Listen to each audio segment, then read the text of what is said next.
We're going to show you guys Woodyard Garage today. This is our sister site. We've had this site for 20 years. It's been a garage since the 70s, and it was a Woodyard before that, hence the name. So come with us and we'll show you around. So this is the front as you approach the garage. It used to look quite different. We'll put some photos in of what it used to look like. Previously, there was this, where this fence was, there was a cottage here, like an old thatched cottage. And the old lady who was in it used to let Bill, who had the garage before me, use the toilet. That was the toilet for the garage.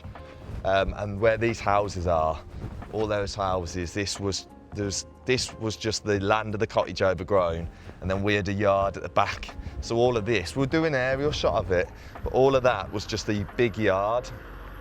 And I was sublet it out like to some removals people. Before, when I first took the garage on, it was 𝗙𝗢𝗟𝗟𝗢𝗪, Prudence 𝗙𝗢𝗟𝗟𝗢𝗪, but they went into liquidation. So we took the yard on, but we didn't really make a lot of use out of it. It was mainly just full of project cars, and we did sublet some out. Yeah, we sublet some out like caravan storage, which we probably shouldn't have done. And the removal lads, Richard Removals, he's gone down Cornwall now. But then eventually, when it got built on, because we were only renting that bit, we lost that bit. So we went from like a 1.25 acre site to like a 0.25 acre site. So everything you see has been replaced pretty well, apart from the brickwork. So the driveway was quite rough, so the driveway's been redone. We've had to redo all the concrete, redo the drains, reclad it. We'll go into more detail on it. All of this is new, so this used to be just a grass bank. So the builders who built all of this estate, one day they come in and they were like, look, you need to take your fence down, I'm paying all these lads, blah, blah, blah, and was trying to bully us around it. And then this fence caused a big issue. This corner, this fence here, that we had they were going to take us to court over it, and solicitors. They wanted us to take this down. I had a nasty solicitor letter about this, saying take it down, we're going to charge you this and that. But in the end, they just adjusted, they redesigned the road and went round the fence. So it does look a bit of a mess, to be fair. So this is our next stage for us, is to maybe get a post and rail fence, carry it around, and then just so it tidies the whole front up, because it looks a mess at the moment. Parking is really good. It's a lot better than at our sister site. You can fit probably like 20, 30 cars on here easy. We've still got plans to improve it because the edges haven't been tarmacked. Where they put this wall in to retain the road, to stop the road falling in. And they should have come and finished it, but obviously after we fell out over the corner up there, they just sort of left it in a bit of a mess. So there's lumps of concrete, and down here you can see all the earth from the road, the other side, the new road, all the earth's falling through. So you can see this all needs shuttering in. So really, I don't know, I could maybe get into the council or to the builders about it, but I think it would be quicker and cheaper just to sort it out ourselves. So this bit here, there used to be a massive corrugated container, and the wood was wood that from the old Birmingham station, going back 3 times ago. He built it with that, and it was corrugated steel on it, and he used to do the big trucks in there. And then we put a ramp in there, like a second-hand 3-phase ramp, but the motor fell off and nearly hit someone, and it wasn't a very good unit, yeah. And it wasn't secure either. So, but that got knocked down, so it's a shame that is. So this now, where we are now, this was just a gate. There's a big old gate here, remember it? And you can see we've left the thing on the wall. So we thought about re-putting one in there. So there's a massive gate here. The wind used to always catch it, and if the wind went and got it, it used to bang and the whole building would shake, And then this was the yard then. So you had the big container there, the gate here, and then a massive yard from all the way, you can't even see, but it went back so far, and it had a bank around it. So it was a really good space, to be fair. So all of this is new. All of this is like last 10 years, 5-10 years. This wall, the fence, the concrete we've had to do. That's a big cost. And also at the same time, our drainage, we did have an oil separator, but it was on the boundary. So they sort of filled over it and said it's your responsibility to sort that out. So we've had to put a new oil separator in. So if there's any spillage, it won't go into the surface water system. So this is the reception area. What was the reception area? Now we've swapped it. So we've replaced the door, put a false ceiling in, and we've fitted this kitchen. And obviously put this wall up, so that's a new stud wall. Everything's new in here really. What it used to be like was a counter, so we'd have a counter here, so you'd walk in as a customer, and then this was a counter with a lift up flap, and then we had a desk here, and a desk there, and we had the dog bed. I used to have my dad's dog come in, and Sabre, my dog, come in, and he used to love it. He'd jump up on the counter and obviously scare the customers. And before that, I think when Bill had the garage, there was a glass window. We'll show you around the other side. There was a window here so you could see into the workshop. But we'll show you that in a minute. So this area, the lads come, they've got somewhere for lunch, hang their stuff up. We've got a toilet. We've got a filing cabinet for everyone's stuff, but we're going to swap that and get some lockers. That's the plan. It wasn't a very good office. You couldn't, if you were sat in here all day, you sat here, you can't see what's going on in the workshop, you can't see who's coming on down the drive, you're in a dark hole, it's not a nice environment to be. So we got planning permission. Luckily, we've done the footings and they've accepted it. We can keep, it's sort of, they're honouring it because we've done, the planning permission was in with the back part and the front part. So we've got planning permission to build a new office, which comes in line pretty well. I think because of planning, you have to bring it set in slightly, but it's about from here, roughly up to here, and then it goes back there, and it will have like a glass door, double doors in the front, and some double glass on the side. Just a single story flat roof, but the costs that we had were like 60 grand, 80 grand. It was spiralling out of control, and this cost a lot of money as it is, so this came available. I was going to get a shipping container, but we got this instead. So come and check it out. It's just a shed. Give us a wave. Yeah, so cost-wise, this was, it started off quite cheap, so it was 5 grand second hand from another local garage, from another business of his, but then it escalated. The front doors got broke, so we upgraded them to double glazed doors. I think they were £1 grand. And then the lads who supply and fit them, it's like I think it's West Midlands garage buildings or something. They had to fully strip it apart. I've got pictures of it completely apart and back to the, you know, back to nothing, and then put it back together again. So I think they charged like 1,500 quid, 2 grand. So it was cost about 8 grand. And then we had to get the electrician to wire it in as well. So he's probably getting off 10 grand by the time. And we up-spec some of the lights and some of the switches at the same time, just so Marie's got some more sockets, but we don't use half of them, to be fair, do we? Benefits are, it's nice obviously to work in there. So you've got the glass front, you can see everything going on. It looks modern, it keeps customers away from the workshop. There's more pros and cons. The main con is in the summer, it gets really hot in there, so I think we need to look at getting an aircon unit or getting some of these swapped out for some UPVC ones with openers on, because that's an issue, because it does get hot. We had someone covering for Marie while she was on holiday, and did we tell you about that? Megan said that she nearly fainted when she was working in here. So yeah, we need to do something about that. Yeah, this cabinet, so we used to have, trying to think where it was, I think it was here. We used to have a massive pole bringing in your electric, like it's a single phase electric only. So every time you pulling a car out, you had to remember and not hit the pole. And when that was the one benefit of the guys when they did build the houses, we paid extra, had 3-phase put in, so this is all our 3-phase supply now. So we had to build that box. It's tiny, I can show you inside it, but it's tiny inside there. But it's what it is. And then the other side, you can see all our electric. It just comes into that, And then this is our new electric unit, like with the surge protection on and stuff. We just ran out of space in the workshop, so this is the reason we bought this. We paid extra for it. We could have got one for about, at the time, they're about £3 plus VAT. This was about 3.7 plus VAT, because it was grey, and I wanted a grey one. But you can see the state of it, it needs repainting anyway. And this is all our tyre stuff, this is everything.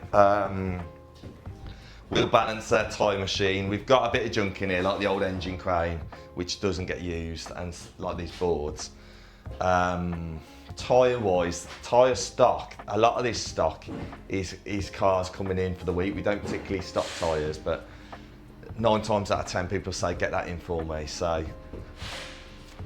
at some point we're going to look into storing tyres or stocking tyres. I even thought about getting another container on top with a staircase and having a tyre stock in there, but we haven't done that yet. And then this is all your weights. So if you look, you've got all your steel weights. It's all, Hannah's done a lot of this work, to be fair, and organised it all. So you can just put your hand to everything, anything you need, and even the oils, gloves, brake cleaner, WD, it's all just nice and neat. So we have everything, you know, so it's safe in here and you can lock it away. It's not a fire hazard to the workshop then, it's separate from the workshop.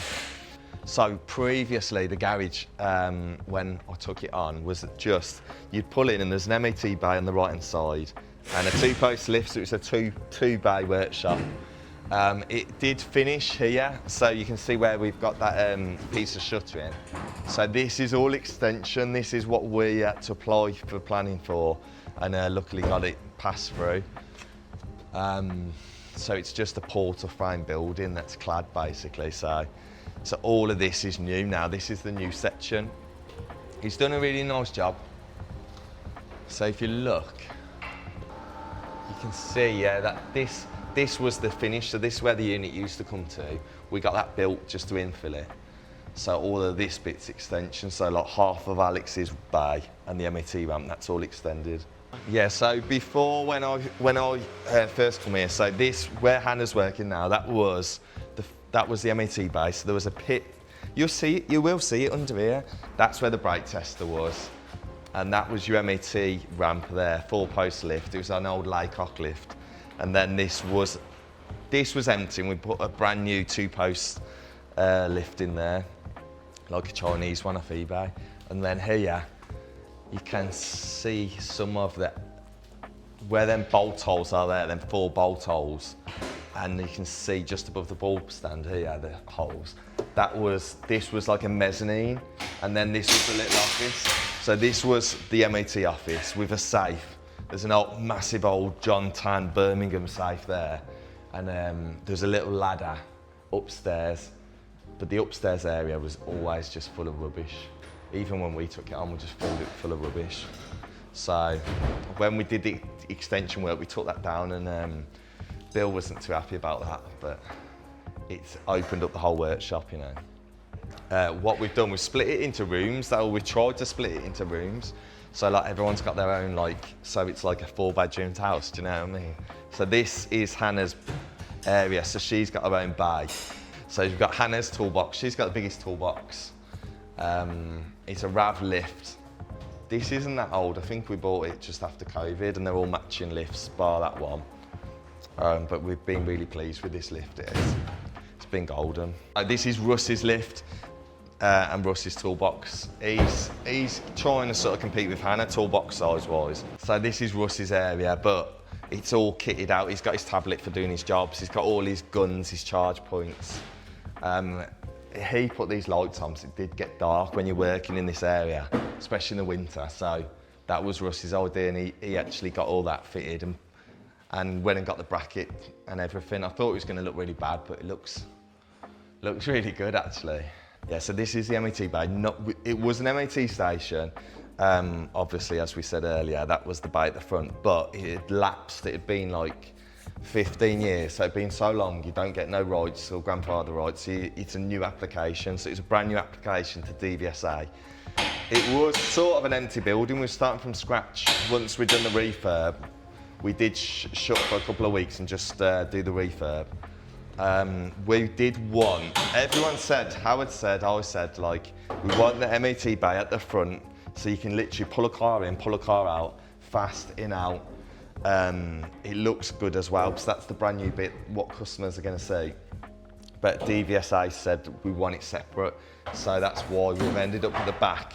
It's got its own entrance as well, and it's separate to the rest of the workshop, so it's his own domain, which does make a lot of sense now. And Howard don't get pestered. If he was at the front doing MOTs all the time, people collar you and talk to you and stuff. So this is all your tools, yeah, so you've got your MOT testing tools, you have to have that. We've got this super tracker system. We want to get a better wheel alignment system, so if you've got any tips, or if you know anyone who can sort us out with that, like, drop us a comment. And then over here, this is where we keep all our, like, a lot of them are at Marlbrook at the moment, but special tools for doing things like cam belts and wheel bearing tools and all that sort of stuff. This area is all just purely MOT, so it's got all our figures on, quality control, and if DVSA to land, we've got it all nicely organised. You have to keep the last 3 months like sheets and all this other like conformity certificates and all the special stuff you have to keep is all in there, so we can put our hand to it straight away. That's for the emissions, so there's no getting around that. We've got to keep that, and then that's your brake tester.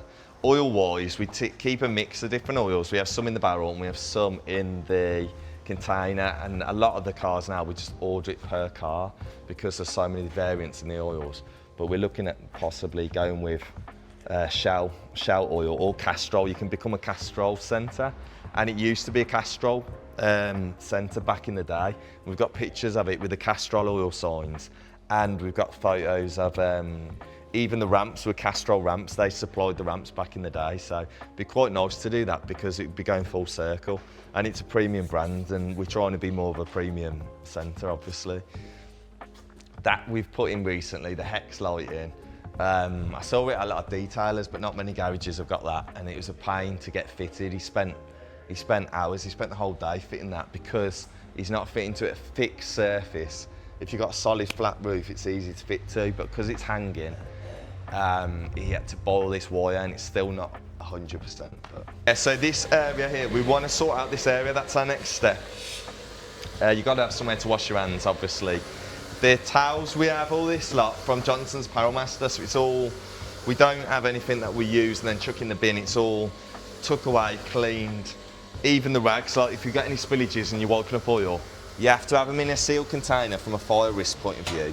But they collect them, they take them away, wash them, and you have a new bag. We've got some bags in there, so I can show you, but they just give you a bag of brand new rags. Same with the overalls, and where they do that for us. So you've got to be doing that now for what it costs. We're constantly upgrading or swapping the equipment. So these machines, I think we've had these about 4 years, but we keep them serviced. You can see the guys, they're due for service actually. So that's our aircon machines.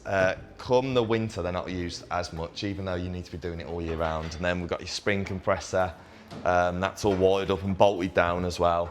Your press, and then dotted around, you'll see oil drainers and the transmission jacks. So everything, you can put your hand to everything, and it's all pretty readily. It's quite nice. I think it's better having a small workshop, because if you're not careful with a bigger workshop, you know, you just fill it full of rubbish. But we've had to really streamline what we've got in here, and everything's got a purpose, and we use most of these tools every day. The framework, we hired from GT Access a little like crane, and you drive it around. And I spent a weekend with Rich Farmer, who did a lot of the work. And I think my dad helped out actually, and we painted all of these with fire resistant paint. That's why it's that weird red colour. It's special fire paint. And all of them, like, I don't know if they're the purlins or what you call them, the galvanised bits, but all of that got replaced. So it matches throughout. So you can see the old building's got the smaller ones, and the new bit's got them deeper ones. But previously to this, insulated, like the cladding, it was asbestos. So we had to get a special company from Redditch. And they came out and they covered the building, and we got a special covered skip, and they removed it all professionally. And then the lad who was doing it is a local guy, Rich, he's from Hasselbank, and Kevin Allard, he's like a local farmer.